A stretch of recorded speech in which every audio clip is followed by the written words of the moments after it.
Hi, everyone.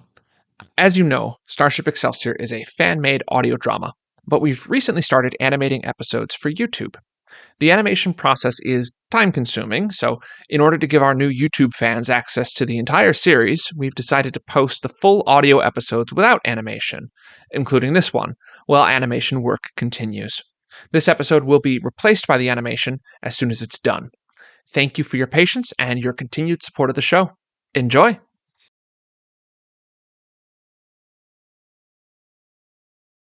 Previously on Star Trek Excelsior. There were complications with Captain Cortez's latest surgery. What? She's dying. We could have made a terrific team. It wasn't ours to have. I just finished my autopsy of Mr. Amara. The wasting isn't what killed him. What exactly are you saying, Doctor? Leo Amara was murdered. What kind of a just society do you really have if you just go around killing everybody who gets in the way? A safe one. But not a just one. Lieutenant, put down the phaser. I'm sorry, sir. The decision is out of my hands now, and I'm afraid I mean that quite literally. Just set the phaser down on your desk and walk out that door, Roll. You won't get away with this if you do anything else. Believe me, sir, I'm trying to do exactly that. But like I said, The computer chip! I'm sorry. I didn't mean to do that. Let's just say those nanites enhance me in many ways, but they have a considerable influence over my free will. Yes, I killed Leo Amara and David Robbins, but I was under orders to do so, and my superiors had no intention of giving me a choice. That's insane. Which is why you'd never believe it if you weren't standing over me right now staring at the evidence. Suffice it to say that the urge seems to have passed, and I don't expect it to return until I receive new orders from my superior. And who is that superior? A man named Brahms. General, the silent alarm just... General Brahms. Security, this is tactical. I have a code 47 Alpha in the General's ready room. The General has been abducted. Repeat, the General has been abducted. Now, General, let's see how you hold up on the other side of the interrogation table. And now the continuation.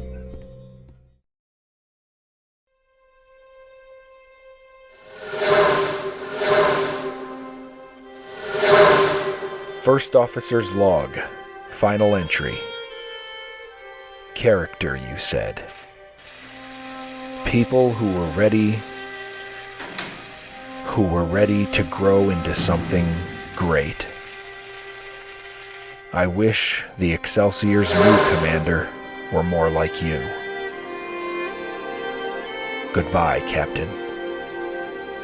Goodbye, Rachel.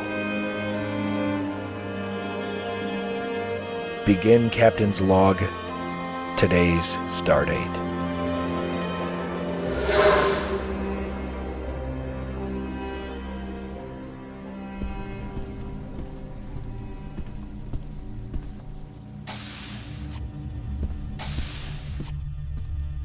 Ah, Commander Dovan.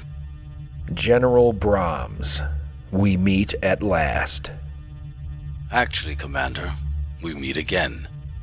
Again? You're that Desakt Pach I spoke to on subspace. Guilty as charged. Though, that is the only charge on which you'll find me guilty. Lieutenant Yubari, if you'll wait outside, please. I'd like to speak with the General directly for a few minutes. Alone. Sir, regulations... I'm not asking, Lieutenant. So, even you aren't above indulging in a few... shades of gray? Ms. Yubari, you are a damned impertinent officer. And that means something coming from me. But of all the things you do that would drive a more uptight officer mad, the only one that really bothers me is that smirk of yours. Work on it. Now get out. Sir,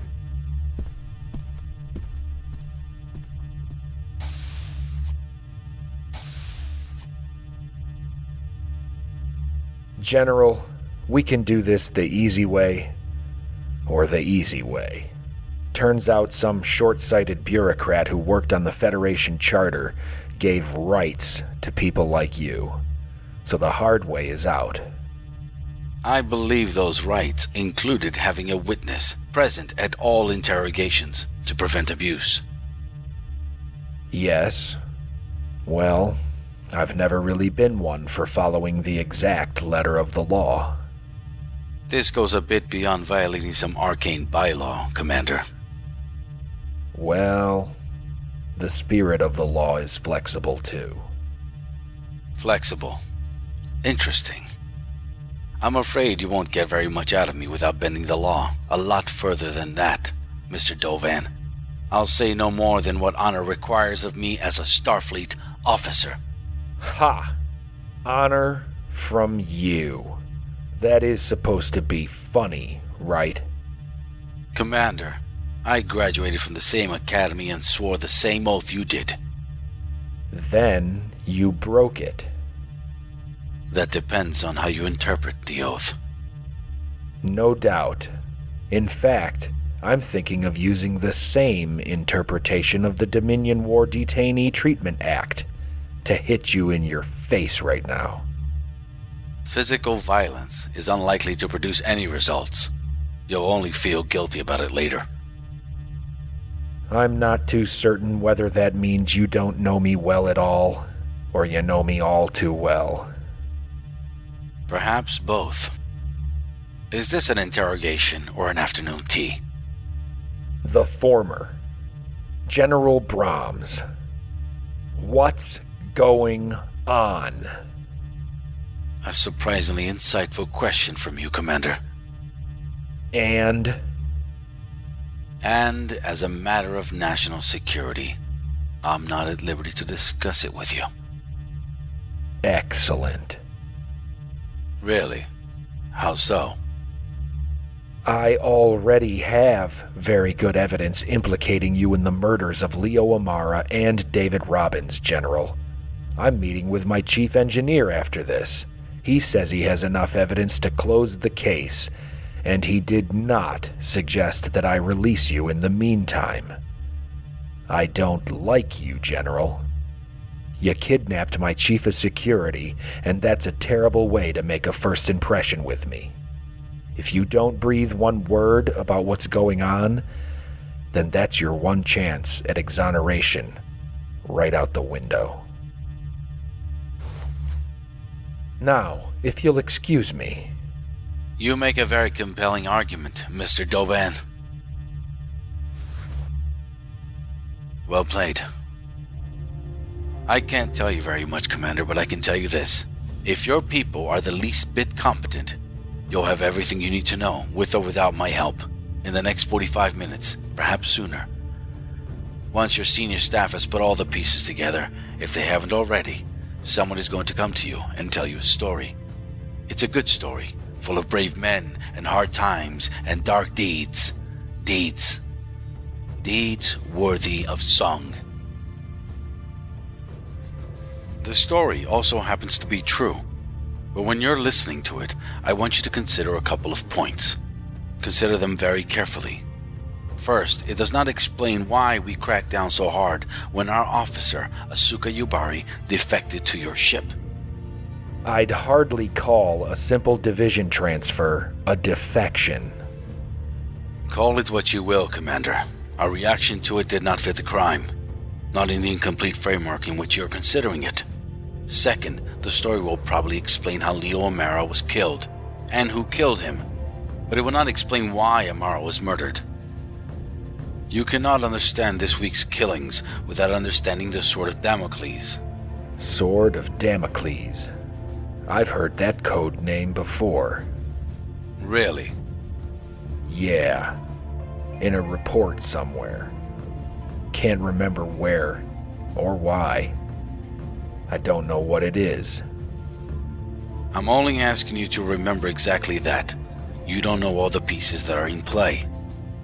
You could explain it to me. You do seem to be the key to all of this. Oh, But what good is the right key in the wrong door, Commander? What's on heading 114 Mark 388 Mark 8? How do you know that course? Captain Cortez gave it to me. Right before she died. She said that I needed to go there. That you would try to stop me. But she said that you were wrong. That does not make sense, Commander. Seems pretty clear to me. A few hours before she was first injured on Valandria, Captain Cortez gave me very specific instructions. There'd been a breach. Take drastic measures. Prevent catastrophe. That's exactly what we did. You couldn't possibly expect me to believe that Captain Cortez ordered these killings. Captain Cortez was a tough cookie, Commander. When it came down to it, she never shrank from her duty. A few months ago, she shot her own captain dead in front of the entire bridge crew and assumed command. Sharva Suresh. It seems the security of that operation was not nearly as airtight as my division asked it to be. I'm not going to just take your word for this, General. So instead, you're going to take the word of that drug-addled woman you watched die less than an hour ago. Her veins were filled to bursting with yonarum. She probably had no idea what's out there. What makes you so sure? Because I know what's out there! Don't follow that course heading until we've spoken again, Commander. Too much depends on it. I'll do anything I think I have to. However, we will speak about this again, and soon. I look forward to it. You shouldn't. Do you know what the great conceit of fiction is, Dovan? Sesquipedalianity. It's Latin for lots of big words. The conceit of fiction is that it presumes to have an ending. I keep learning that the real world doesn't work that way. You're wrong. Your story does have an ending, Brahms. You're an accessory to murder and a damned liar to boot. One way or another, whether you help me or not, you're going to prison. I'll see to it you die there. Do not presume to judge me, Commander. You don't know what you're dealing with. Is that a threat? That depends on you. Sleep, General. Poorly. May your dreams disturb you. Always.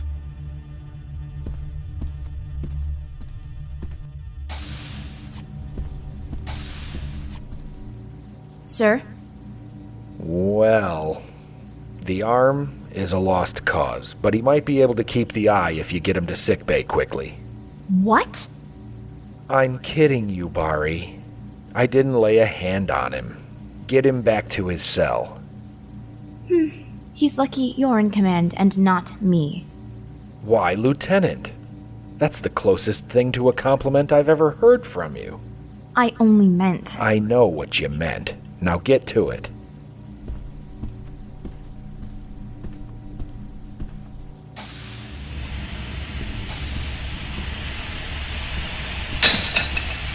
Ho there.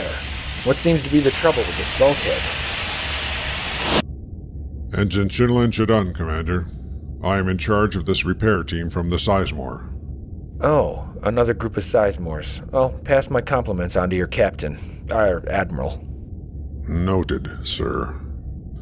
We are chasing a bug through the Excelsior's bioneural relay system. We have isolated it at this time and expect full systems restoration within the hour. There may be a brief power interruption on this deck during the purge. Understood. Thank you. Carry on, Ensign. Sir.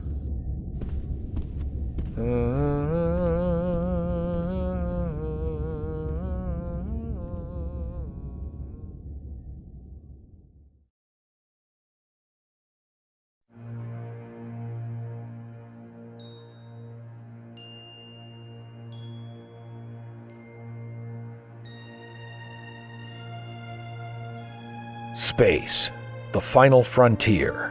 These are the voyages of the... who am I kidding? This is the Starship Excelsior. We use an ancient gateway to explore the farthest reaches of the galaxy. Our assignment is to find out what we can and come back alive. The rest is rhetoric.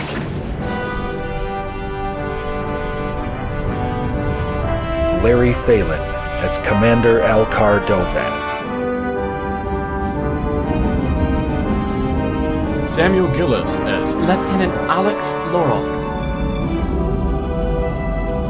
Michael Liebman as Alex Roll.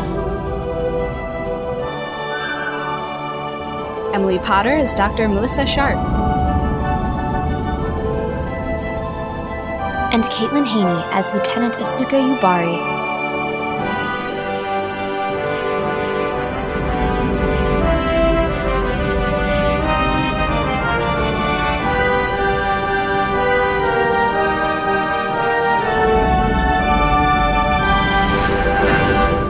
Tonight's episode, Murder in the Blue Morgue, Part 4, The Manchurian Officer.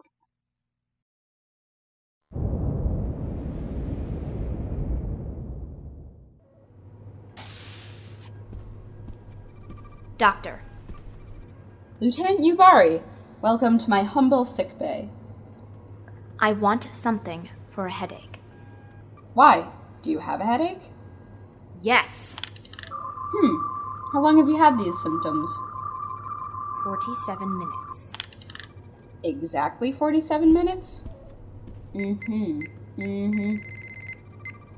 wanna talk about it? Oh, at last! My childhood dream comes true! Someone close to me wants to talk about my feelings. Sarcasm's a new trick for you, Lieutenant. I don't see how. I was being... Never mind. Is it Brahms? If you already knew why I had a headache, why did you ask? I'm sure you would really want to punch him through a wall right now. Let me see your neck. No. That's the problem. I don't want to hit him. And that just makes me want to hit him even more. That's... Yes, I can see where that would be very trying. I don't understand. The general saved my life. I was unconscious and bleeding to death, and he dragged me out of the middle of a firefight. And that's not the only way he saved me. He saved me from myself more ways than I can count. Yes, I failed as a spy, but I've done a lot worse. Nobody died this time.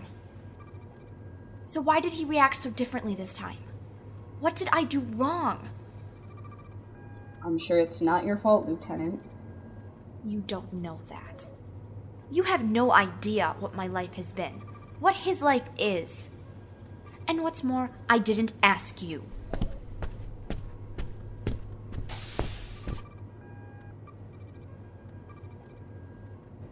There should be a personality section on the Academy entrance exam.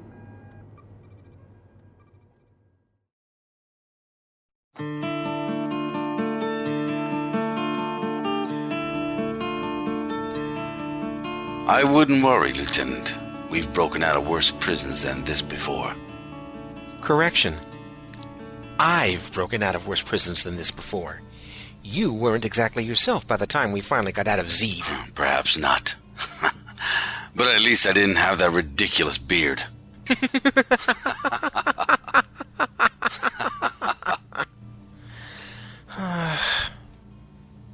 Something's wrong, isn't it? I've always loved that about you, Isaac. I never have to tell you anything.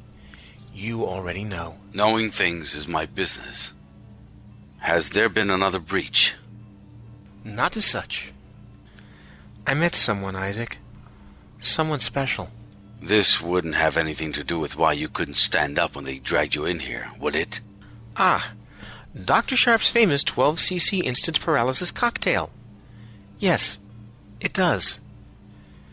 I guess that's an odd way for me to introduce Alex Lorok. Lieutenant Junior Grade Alex Lorok, Chief Engineer. Full Lieutenant. Promoted today. I'd say he's on track to be the new first officer. Really? That's... This Dovan is becoming a very interesting adversary. An adversary? Has it come to that? I hear a note of reluctance in your question. A sentimental attachment? At this stage? I hardly know the man. He's a good commander, although he doesn't want to admit it. But no, I don't have personal feelings for him. What about Mr. Lorak? Lieutenant Lorak is a naive, self-righteous, moralizing child who parades about under the delusion that he has any idea what he's talking about. Then I'm afraid I don't quite understand your problem. The problem is, he believes it, Isaac. Alex Lorak is an idealist. What do you mean? I mean, an actual, honest-to-God idealist. Here, at this hour of the day. That changes everything. I don't understand. Has he learned anything? Of course not. You know my genetic controls prevent me from divulging anything about my genetic controls. You mean he injected you with a paralyzing agent and arrested you on pure suspicion? Well, not quite. I did vaporize an incriminating computer chip right in front of him. I can see where he would find that suspicious. You're sure he learned nothing from the chip? I'm sure. He injected me as soon as I fired, then left without another word between us. The next people I saw were the brig guards he'd sent to pick me up. Good. There was quite a bit of detail about the Sword of Damocles on that chip. That information already killed Mr. Amara. I don't want to see the same happen to anyone else. I still don't understand your problem. Don't you see, Isaac? Alex believes in the Federation. It's not just a pleasant veneer he plasters over his real choices, his real beliefs. He won't throw it all away if times get desperate enough. Alex Lorak will follow the highest ideals of the Federation, even if it leads him and all the rest of us into the pits of hell. He sounds like the most dangerous sort of man. What are you going to do about him? No. No, Isaac. Don't you see? Alex Lorak is me 10 years ago. Before the Loval mission. Before Faith. I changed that day, Isaac. You changed for the better. You toughened. You learned. You grew. It hurt, but you grew. No, I didn't. And you know I've never thought so. That was the day I learned what the world is really like. It was the day I learned that the person I was too big for the world. So I shrank in order to fit myself into reality. Yes, that's it. Reality. You accepted the world that existed and stopped living in one that didn't. That's growth. Maybe someday I can be forgiven for thinking so. But Alex Lorak proves I was wrong. If there's just one person out there who believes, as I once did, that you just do what's right and let the chips fall where they may, one person who isn't, deep down, a traitor to the Federation, then maybe I'm not the crazy one. Maybe it's the rest of the world that's lost touch with reality. How long have we been friends, Lieutenant? 20 years? Depends whether you count Zed or not. A long time, by any standard. In all those years, you've never stopped surprising me. What? With my naivete? Yes. But not to worry. There will be many chances for us to talk after this is over. For now, do you have the time? Yes. 0555 hours. Then for now, stand back. What's happening? The usual.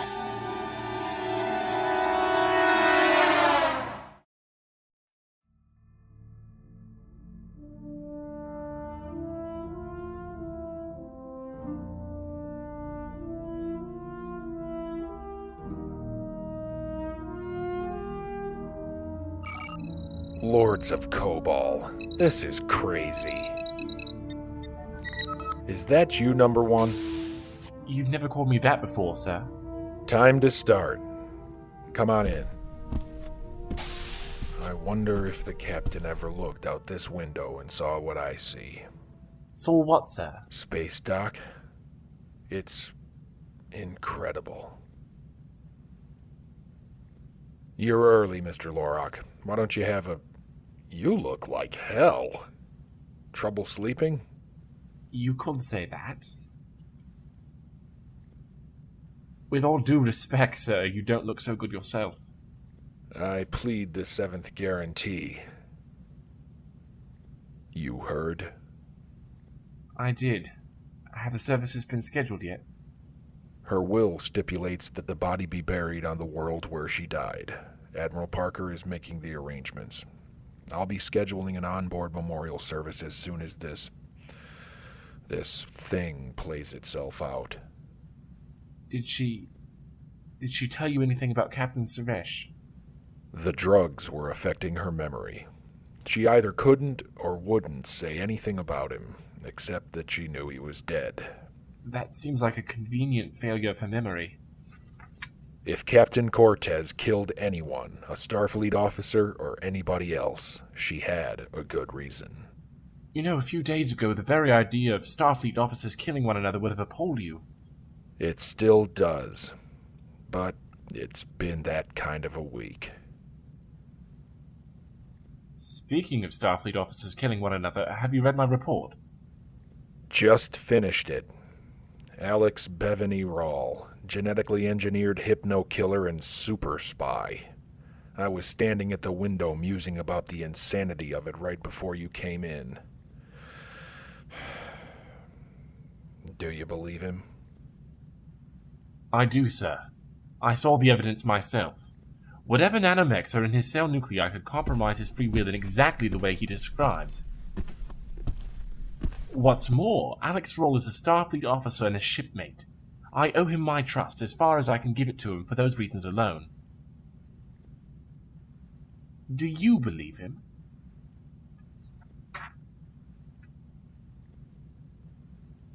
No. No, I don't believe a word of it. But I believe you, Lieutenant. Captain Cortez chose you to be a member of this crew. Whatever else I know about her, I know that she was a good judge of character. I think I've heard this speech before. I think you have. Then let me just skip to the end. I trust you, Lieutenant, and I trust your instincts. I'll give you the leeway to work with Alex Rawl as you see fit. Just be careful. I don't know what side he is working for, but I suspect the answer is going to surprise us all. Aye, aye, Captain. Don't call me that. Oh, and when you leave, Lieutenant, be sure to thank the Sizemore for sending over another repair team. I know they've been almost overwhelmed with their own repairs after the bombing. Sir?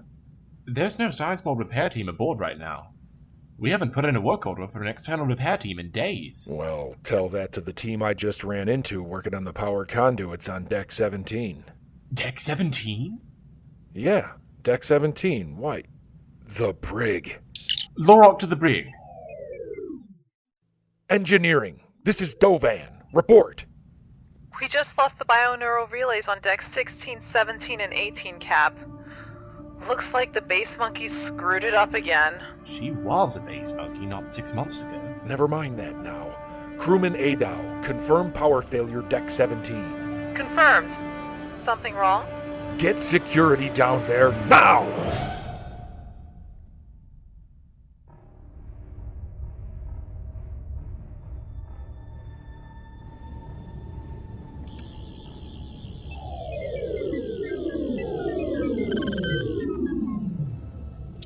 Tactical, this is operations.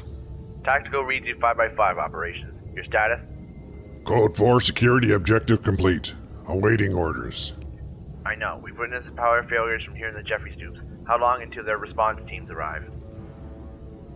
Estimate 2.5 minutes before Excelsior crew becomes aware of the illicit On activity. the floor, traitors! Excelsior security response in progress. Proceed immediately. Operations out. Get down! Fan out and return fire!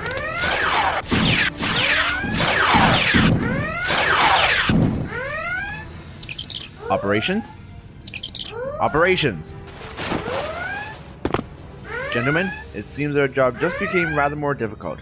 However, as you all know, this is nothing compared to one of the General's training exercises. Move out.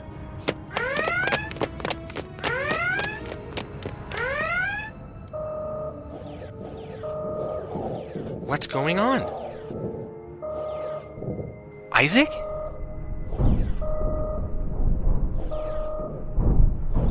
What about Dovan?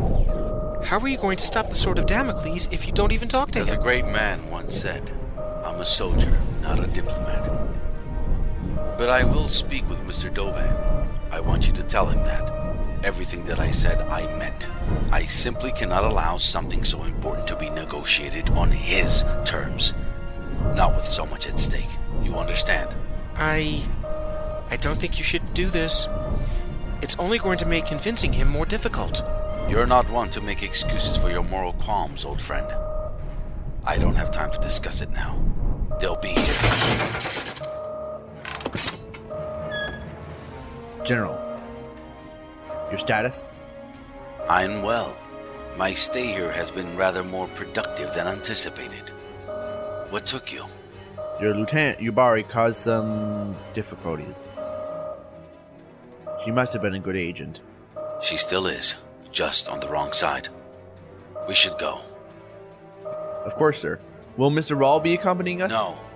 He's going to deliver a message for me. I understand. Follow me, sir. Isaac. I'll see you soon, Lieutenant. Keep buffering. Tactical to operations. Come in, operations. We've almost reached the beam out site, but we can't get out. The Excelsior has raised shields.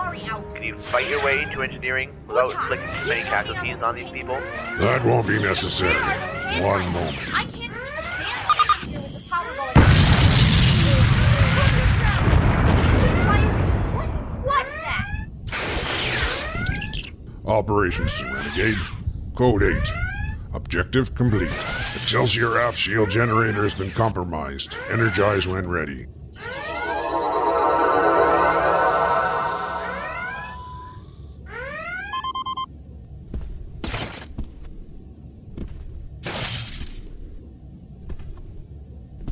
Yubari! What's happened? What was that explosion? They're gone. What? How? We made a mistake. We did? We designed our security to keep one man in. We needed to keep a dozen men out. Brahms isn't a soldier, sir. He's a leader. We can't forget that again.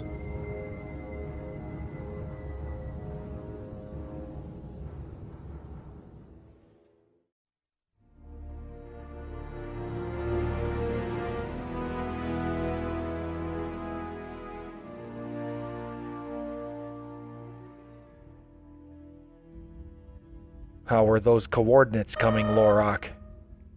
Doing our best, sir. Simon, shift sensor resolution to 224. Got it, sir.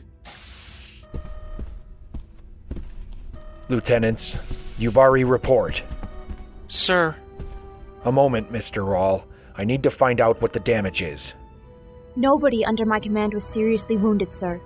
Brahms' people were using stun, same as we were. I guess that makes them civilized barbarians, doesn't it? Captain.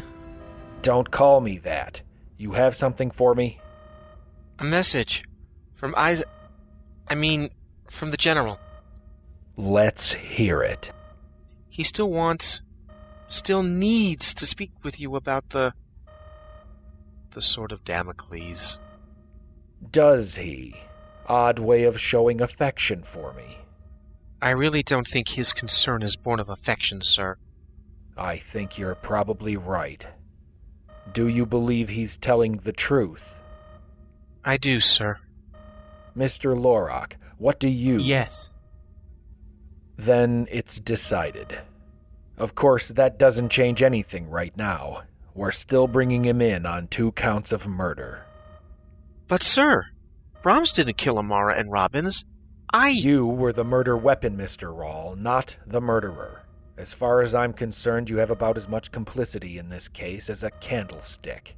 Isn't that right, number 1? Right. Alex, I have something. Coordinates. Let me... Yes. Yes, this is good, Simon. Real good. Do we have them? Where did they beam to? It looks like they beamed into open space. Well, that can't be right. Check the sensor logs. Were any ships in that spot when they beamed out? Shuttlecraft, worker bees, surprisingly conspicuous Romulan warbird? No, there's nothing. How about... Roll, you wouldn't happen to know anything about detecting cloaked starships, would you? As a matter of fact, yes, I do. An extension class at the Academy, of course. Of course. Give me a hand. There are a few basic tricks that will allow standard sensors to penetrate a weak cloak. That's basic, is it? There. Give it a try. There we are. Sparse, nothing. It's all right, Lieutenant. We couldn't seriously expect a Starfleet vessel to be using a cloaking device. Helm, begin scanning for a warp trail we can follow. Science station. Hold on a minute, sir. Simon, what's the range on our sensors? They're configured to scan for 1 light year, I think. No, I meant the minimum range. 50 meters? That sounds right. And it would be just enough. Lieutenant? Yes, I've got one cloaked ship holding position right above our engineering hull. It's a tiny little thing, less than half the size of the Defiant. They'd be brushing our shields if they got any closer. Clever place to hide. We have them!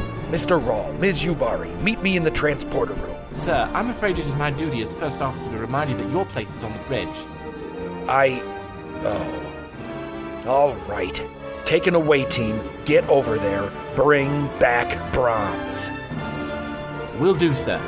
He has a lot to answer for. A lot to answer for. Mr. Rawl, Ms. Yubari, with me. And this ship has a marine detachment, doesn't it? Time to use it. Yubari, have them meet us in Transporter Room 1. Let's move. To be continued.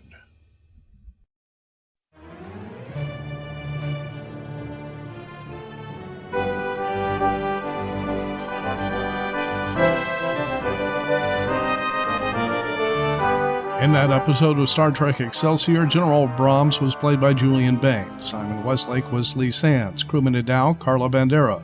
Renegade Tactical, William Smagata. Renegade Operations, James Smagata. Executive produced and adapted for audio by James Haney. Co-producer, Alex Keys. Post-production, Gary Coburn. James Smagata, Mike Hennessy, James Haney. Alex Keys and Anthony Schaefer.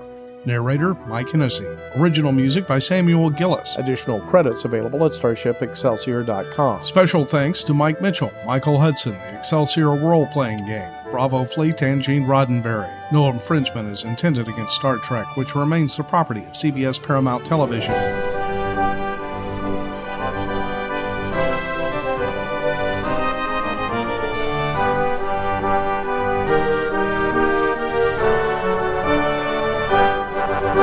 Be sure to tune in when the Excelsior April Fool's Day episode hits the web next month, and be back in September for Golden Things, the stunning conclusion of Season 2.